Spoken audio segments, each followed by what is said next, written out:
मध्यप्रदेश युद्ध स्थिति को नहीं ओडिशा सरकार तत्परता प्रकाश कर मुख्यमंत्री मोहन चरण माझी निर्देश क्रमे मुख्य शासन सचिव अनुगर अध्यक्षतार एक उच्चस्तरीय बैठक अनुष्ठित होता। प्रवासी ओडिया सुरक्षा और सेमानक स्थिति उपर नजर रखी पदक्षेप नेबाकू मुख्य शासन सचिव परामर्श देते। भारतर वैदेशिक मंत्रालय द्वारा एक 24 घंटिया टोल फ्री नंबर 80046342 और व्हाट्सएप नंबर जारी होईछि। ओडिशा सरकार को पक्षर सहायता और सूचना पर ओडिशा परिवार निर्देशालय, राज्य गृह विभाग, राज्य श्रम निर्देशालय ए संस्था सह मिलित भाव एक वर्किंग ग्रुप गठन कर प्रत्येक विभाग रो मुख्य शासन सचिव मान डकाई एथिरे ओडिशार गृह विभाग, ओडिशार श्रम विभाग, ओडिशार जो ओडिशा राज्य रे काम करथु आमर प्रवासी भारतीय मानकर सुरक्षा एवं प्रवासी अन्य देश मानकर सहित जो काम दाम करूछंती ओडिशा परिवार निर्देशालय एवं आमर जो INPR डिपार्टमेंट सूचना लोक संपर्क विभाग मध्य एथिरे जुड़ा हेछि। 24 घंटा निरीक्षण करिया पे निर्देश दिया हेछि। एथिरे आमर ओडिशा सरकार एक 24 घंटिया टोल फ्री नंबर 80046342 एवं व्हाट्सएप नंबर भी जारी करछंती 9715439091 जारी करा हेछि।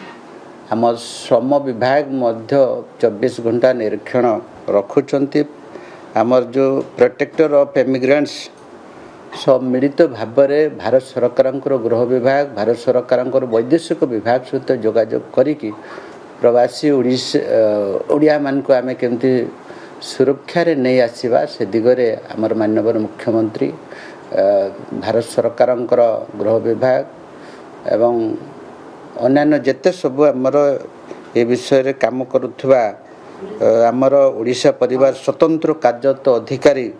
श्री प्रतीश पंडा नोडाल अधिकारी भावे मध्य सूचना और सहायता पे कार्यरत अच्छंती। तार दूरभाष नंबर भी दिखाई, तांकर नंबर भी मध्य मोबाइल नंबर एथिरे दिखाई एवं आमे मध्य चिंतित आम ओडिशार जो माने इमिग्रेंट्स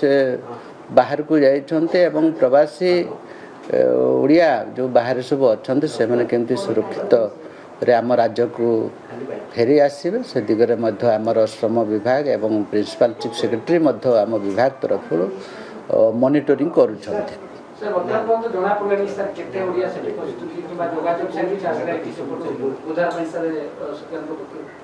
विभिन्न देश रे जो एठो जो माने प्रवासी ओडिया किंबा आमर विभिन्न समय रे आमर इमिग्रेंट्स किंबा अन्य आमर टूरिज्म नारे सब श्रमिक भाई मैंने सब जाऊँच बाहर देश को ताकर वर्तमान सुधा आमर से भाया संख्या तो आसीनी। श्रम विभाग ताकू मॉनिटरिंग करुच्ची। मध्य लेबर कमिशनर को कही दिगरे निरीक्षण करी भारत सरकार सहित जोगाजोग करी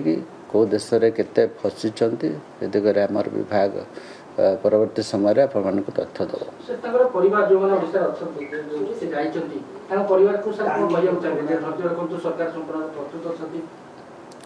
देखो सरकार सदा बेले माने गोटे सुरक्षा एवं केमती सुरक्षित होइके आसबे से दिगरे कार्य करूछंती। वर्तमान युद्ध परिस्थिति नहीं कि आमे मध्य बड़ चिंतित होइके अच्छु, दुखरे अच्छु। आमर ओडिशार जो माने सब बाहर अच्छे तांकर गोटे भी जीवन जमती नष्ट न हो से दिगरे आमर माननीय मुख्यमंत्री क्लोजली भारत सरकार सहित एवं आम विभाग विभिन्न प्रकार एजेंसी सब अच्छा रजिस्टर्ड एजेंसी अच्छा सहित वैदेशिक मंत्रालय एवं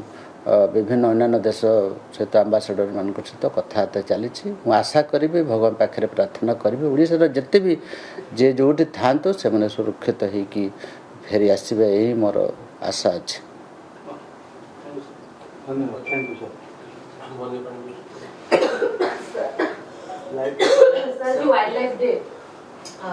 गोटे रिपोर्ट आसु कि